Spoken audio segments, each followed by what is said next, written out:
the fan base still in his comments now. Yeah. Do you have a message for them for this situation? Can they calm down, or please, because I truly don't think he was saying it in a bad way. Yeah. So if people maybe are doing something, can they please, for my sake and for everyone, just to tone it down, you understand? Yeah. Yes, because you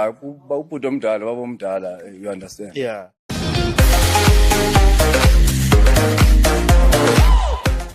Welcome back to Sunny Live Show, and thank you so much guys for tuning in.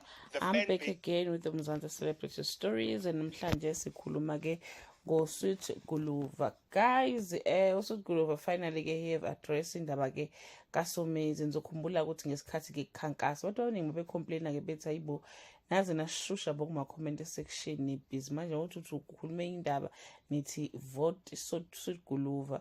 So uSomizi nawe siyaphawula wathi nje lento abayenza abantu nje iwrong yena nje bavayela lo mfana amathuba ukuthi agcine winning because kumele kubethi vote Sweet Guluva abanye abantu bazodila bagcine bengasamvoteleki. So onke umuntu befuna ukwazi ukuthi ke uzothini yena uSweet Guluva when it come to that indaba ke kaSomizi. So yona ivideo yakhe le asho khona ukuthi ayichaxelani ke ubaba omdala akacabanga ukuthi ke wekusho ke ngendlela ke embi. So yeah guys, ama comment abantu ke bathi ke listen to Sweet Guluva carefully. He is saying ubhuti omdala ubaba omdala. This Guluva guy is a gift from heaven, loving and understanding. God bless you young men for your humbleness and respect. Watumunye, this guy is a respectful guy, and some his fans should not ruin his brand by disrespecting people, because that is not who he is as a brand. They should stop trying to ruin it.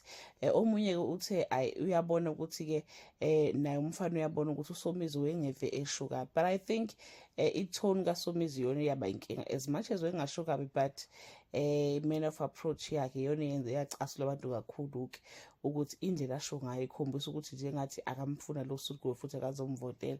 Base beyacasuka ke bakithi abantu. But anyway guys, usekhulumile ke bakithi uSweet Guluva uthi cha mxoleleni bakithi niye nokuya kuma comment section akhe. Futhi moya ma comment section khona umunye wathi sasibhizi bokuma wakho elapha esegugile engasabheki simbukele ukuthi sisupporta wena.